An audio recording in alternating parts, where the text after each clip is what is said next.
Wie lassen sich Zeitungsröhrchen perfekt legen? Was hilft dabei, klare Linien bei Körbchen zu erzeugen, selbst wenn du noch Anfänger bist? Wie macht man das Verlängern der Röhrchen unsichtbar? Wie flechtet man, damit das Körbchen nicht wie der schiefe Turm von Pisa kippt? Und schließlich, warum ist es so wichtig, Röhrchen in der Länge zu kürzen, anstatt sie einfach so zu lassen? Die Antworten auf diese Fragen erfährst du in diesem Video. Hallo zusammen, ich bin Katharina und freue mich, dich auf meinem Kanal zu sehen, wo eine einfache Zeitung in außergewöhnliche und coole Werke verwandelt wird. Heute habe ich 5 Lifehacks für dich, die dein Flechten garantiert erleichtern und dein Körbchen einfach perfekt machen. Diese Tipps werden dich vielleicht überraschen, aber ich versichere dir, sie funktionieren wirklich. Ich nutze sie selbst immer, also ohne lange zu reden, legen wir los. Aber bevor wir in die Geheimnisse des Flechtens eintauchen, gib dem Video ein Like für meine Mühe, abonniere den Kanal, falls du es noch nicht getan hast, und hinterlasse einen Kommentar. Für dich ist das nur ein kleiner Klick, aber die YouTube-Algorithmen sehen meinen Content dann als nützlich und interessant an und empfehlen ihn mehr Leuten. Und das hilft mir enorm bei der Weiterentwicklung dieses Kanals. Also gut, genug geredet, lass uns loslegen.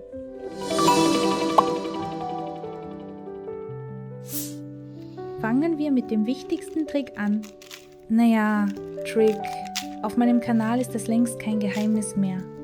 Ich spreche sehr oft darüber und betone es immer wieder. Aber lass mich es noch einmal wiederholen. Damit sich Zeitungsröhrchen geschmeidig legen und in jede Richtung leicht biegen lassen, müssen sie leicht feucht sein. Und nur die Spitzen der Röhrchen sollten trocken sein. Nur die letzten 1 bis 2 cm an den Enden, sowohl am breiten als auch am schmalen Ende der Röhrchen, sollten vollständig trocken sein. Ansonsten sollten sie über die gesamte Länge leicht feucht sein. Ich habe bereits in diesem Video ausführlich erklärt, wie man Röhrchen super flexibel macht. Vielleicht habe ich aber nicht ganz klar gesagt, was leicht feucht genau bedeutet. Also lass es uns noch einmal genauer klären. Zeitungsröhrchen dürfen nicht nass sein. Egal wie du sie befeuchtest, ob du nach dem Färben etwas Feuchtigkeit bewahrst oder sie erneut in warmem Wasser anfeuchtest, das ist nicht entscheidend. Wichtig ist das Gefühl in den Händen. Es sollte keine Farbe bei der ersten Methode oder Wasser bei der zweiten Methode an den Händen bleiben. Deine Hände sollten trocken bleiben. Du kannst sogar eine trockene Serviette nehmen und damit die Röhrchen berühren, sie sollte ebenfalls trocken bleiben.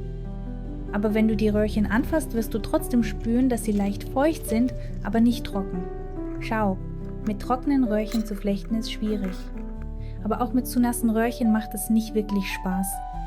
Du kannst auf einige Probleme stoßen, zum Beispiel: Das Verlängern der Röhrchen ist schwierig, weil Kleber und Wasser keine guten Freunde sind. Und nasses Papier verformt sich leicht.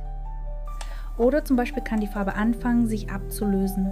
Oder es sieht aus, als würde die Farbe reißen, aber in Wirklichkeit rollt sich die oberste Papierschicht ab und reißt, weil sie zu nass ist und an den Fingern klebt. Und natürlich schneiden Scheren nasses Papier nicht, sondern reißen es. Das ist ziemlich nervig und macht das Flechten sehr unangenehm. Aber die gute Nachricht, das lässt sich ganz leicht beheben. Logisch, wenn die Röhrchen zu nass sind, trockne sie einfach etwas an. Alles Geniale ist einfach. Also gut, fassen wir zusammen. Der erste Lifehack: leicht feuchte Röhrchen, ich betone noch einmal leicht, lassen sich viel einfacher flechten. Sie biegen sich geschmeidig, formen sich sanft und ermöglichen unzählige Muster und Techniken. Und jetzt kommen wir zum zweiten Lifehack. Was hilft dabei, gerade Körbchen zu flechten, anstatt schiefe wie den schiefen Turm von Pisa, selbst wenn du Anfänger bist? Die Form. Wahrscheinlich hast du schon bemerkt, dass ich fast immer mit einer Form flechte. Und das ist kein Zufall. So ist das Flechten viel einfacher. Vor allem in die Höhe.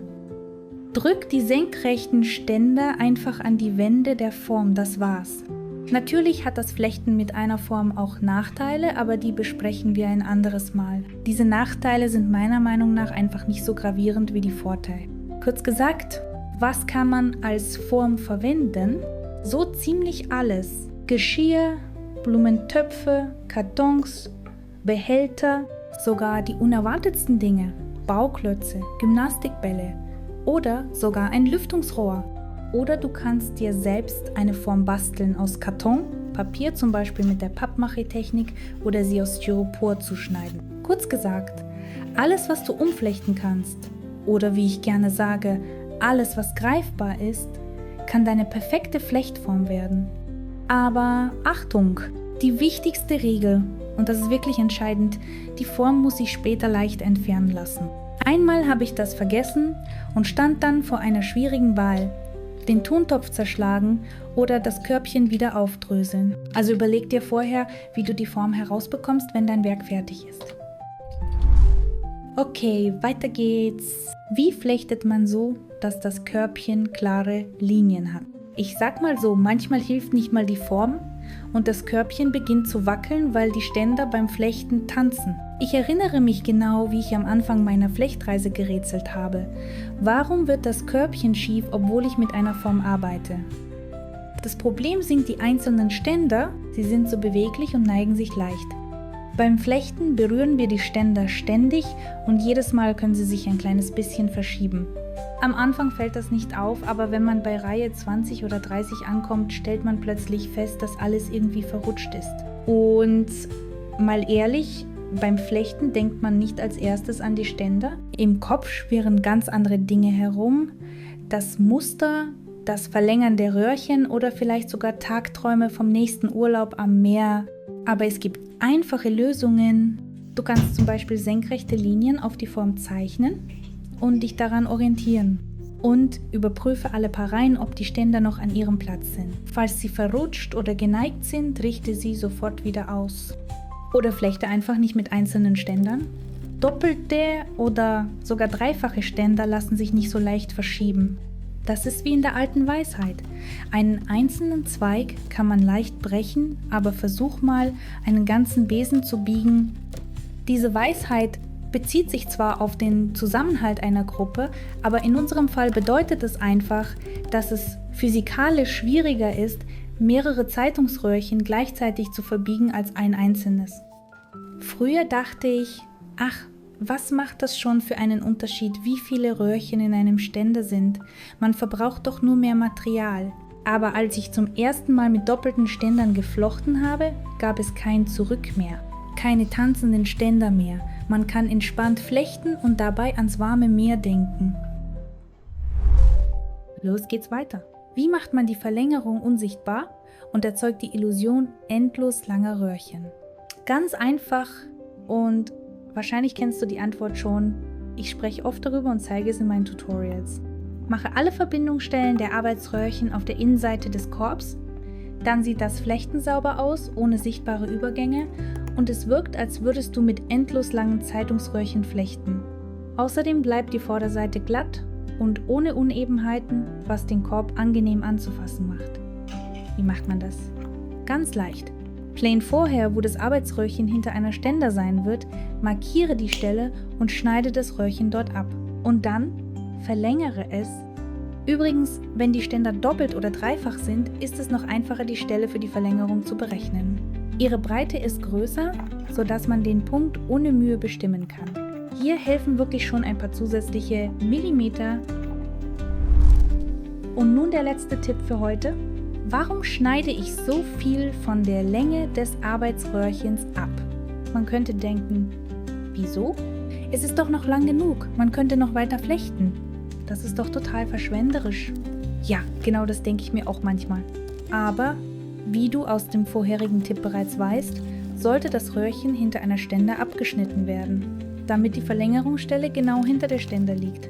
Und manchmal muss man das Arbeitsröhrchen schon viel früher abschneiden, denn seine Länge reicht möglicherweise nicht bis zur nächsten Stelle hinter der Ständer. Das ist ein Grund, aber es gibt noch einen zweiten. Jedes Röhrchen hat eine dünne Spitze. Dort ist das Papier am dichtesten gewickelt. Die Länge dieser Wicklung kann unterschiedlich sein, je nach Breite des Papierstreifens und dem Winkel der Nadel beim Rollen. Diese dichte Spitze sieht am fertigen Werk nicht nur unsauber aus, sondern erschwert auch eine feste Verlängerung.